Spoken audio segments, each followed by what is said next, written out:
Hey everyone, my name is Jermaine and welcome back to the Reading Room for Kids. I'm so glad to have you here. Let's dive into another wonderful story.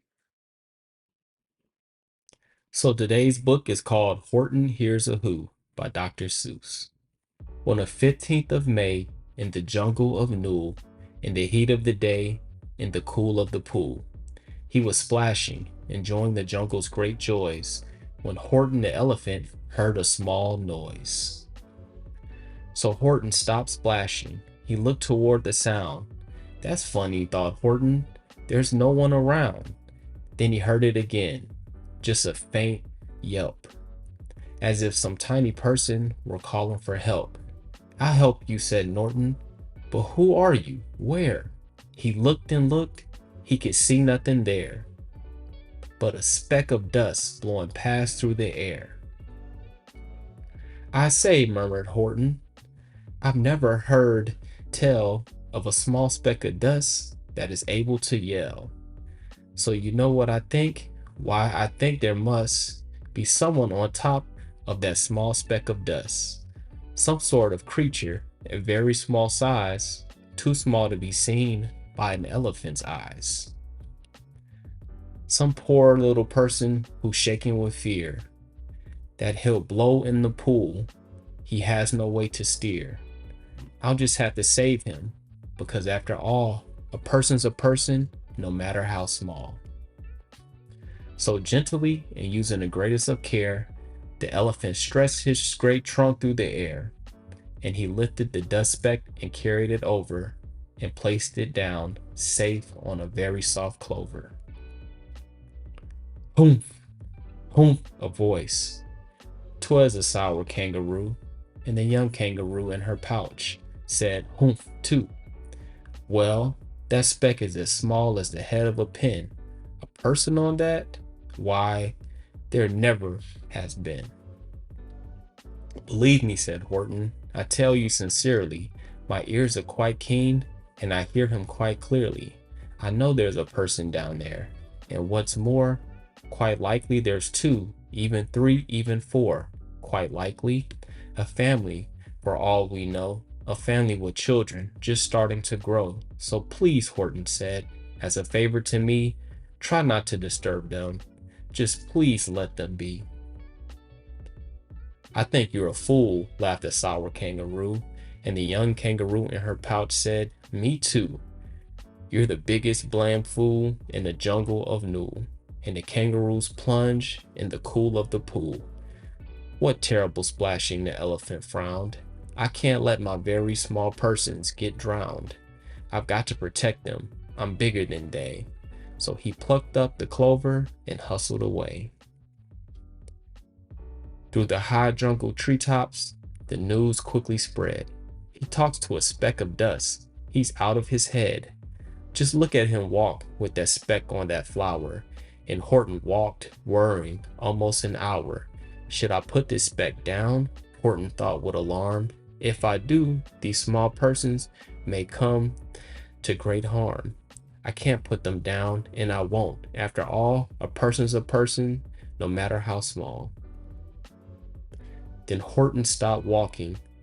The speck voice was talking. The voice was so faint, he could just barely hear it. Speak up, please, said Horton. He put his ear near it. My friend, came the voice, you're a very fine friend. You've helped all of us folks on this speck of dust no end. You've saved all our houses, our ceilings and floors. You've saved all our churches and grocery stores. You mean, Horton gasped, you have buildings there too? Oh yes, piped the voice. We most certainly do. I know, called the voice. I'm too small to be seen, but I'm mayor of the town that is friendly and clean. Our buildings to you would seem terribly small, but to us, who aren't big, they are wonderfully tall. My town is called Whoville, for I am a Who, and we Whos are all thankful and grateful to you. And Horton called back to the mayor of the town, you're safe now, don't worry, I won't let you down. But just as he spoke to the mayor of the speck, 3 big jungle monkeys climbed on Horton's neck. The Wickersham brothers came shouting. What rot! This elephant's talking to who are not. There aren't any who's, they don't have a mayor, and you're gonna stop all this nonsense. So there. They snatched Horton's clover, they carried it off to a black-buttoned eagle named Vladkanov, the mighty strong eagle, a very swift wing, and they said, will you kindly get rid of this thing? And before the poor elephant could even speak, the eagle flew off with the flower in his beak. All that late afternoon and far into the night, the black-bottomed bird flapped his wings in fast flight, while Horton chased after with groans over stones that tattered his toenails and battered his bones, and begged, please don't harm all my little folks, who have as much right to live as us bigger folks do. But far, far beyond him the eagle kept flapping, and over his shoulder called back, quit your yapping. I'll fly the night through, I'm a bird, I don't mind it, and I'll hide this tomorrow where you'll never will find it. And at 6:56 the next morning he did. I'm sure it sure was a terrible place that he hid it.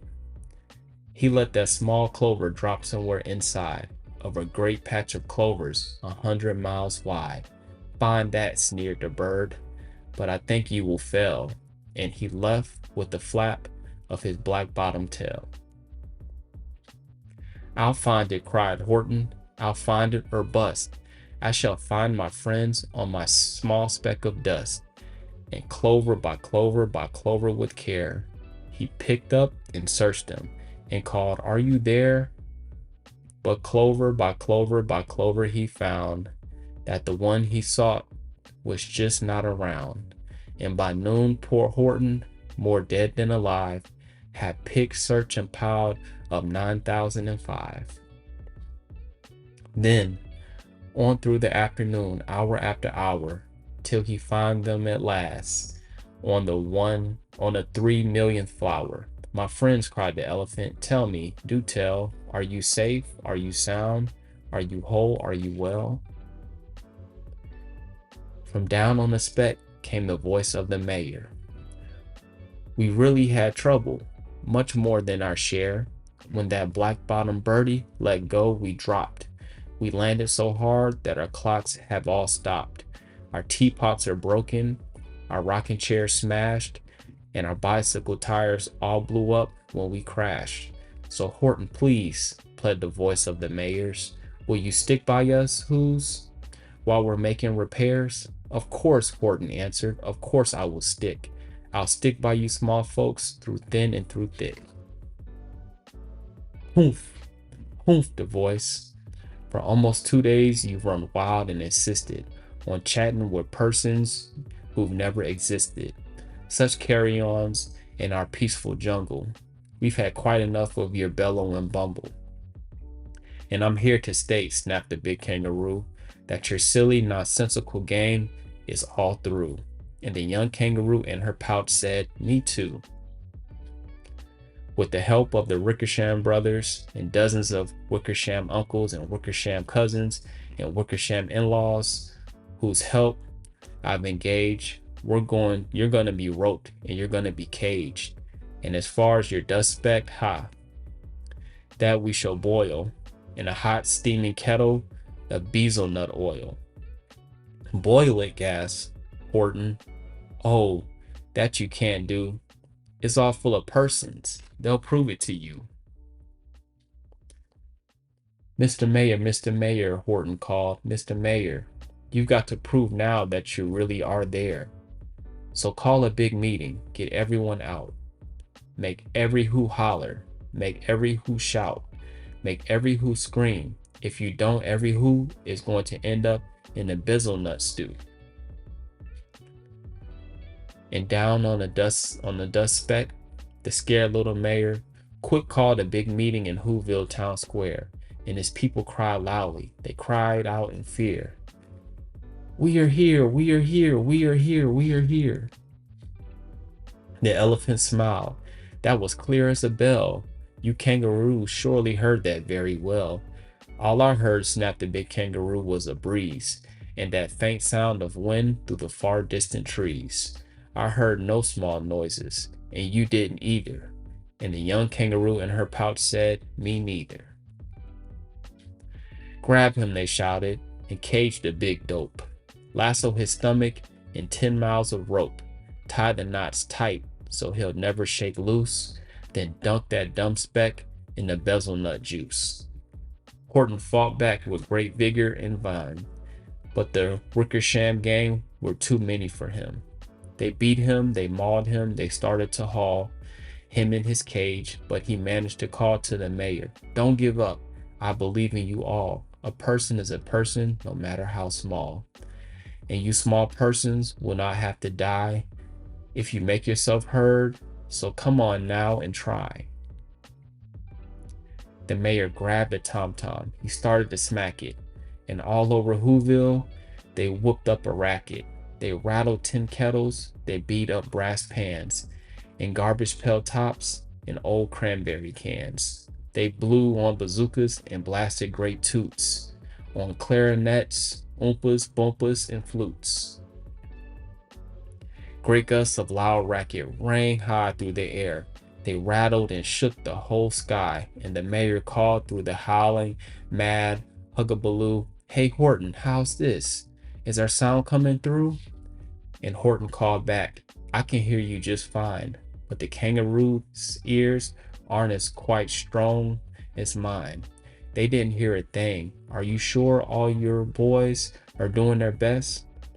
Are all making noise? Are you sure every who down in Whoville is working? Quick, look through your town. Is there anyone shrieking?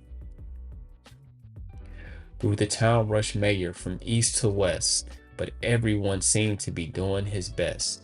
Everyone seemed to be yapping and yipping. Everyone seemed to be beeping and bipping.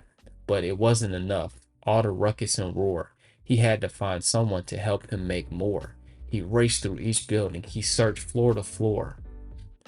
And just as he felt he was getting nowhere and almost about to give up in despair, he suddenly burst through a door, and that mayor discovered one shrieker quite hidden away in the Fairfax Apartments, apartment 12J, a very small shrieking named Jojo. She was just standing and bouncing a yo-yo, not making a sound, not yipping, not chirping, and the mayor rushed inside. He grabbed the young twerp, and he climbed with the lad up the Eiffelberg Tower.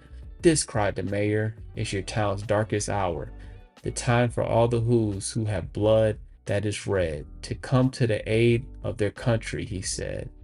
We've got to make noise in greater amounts, so open your mouth, lad, for every voice counts. Thus he spoke as he climbed. When he got to the top, the lad cleared his throat and he shouted, Yop! And that yop, that one small extra yop, put it over. Finally, at last, from that speck on that clover, their voices were heard. They rang out clear and clear. The elephant smiled. Do you see what I mean? They've proved there are persons, no matter how small, and their whole world was saved by the smallest of all. How true, yes, how true, said the big kangaroo. And from then on, you know what I'm planning to do? From now on, I'm going to protect them with you. And the young kangaroo in her pouch said, Me too. From the sun in the summer, from the rain when it's fallish, I'm going to protect them no matter how smallish. And that is the end of this book.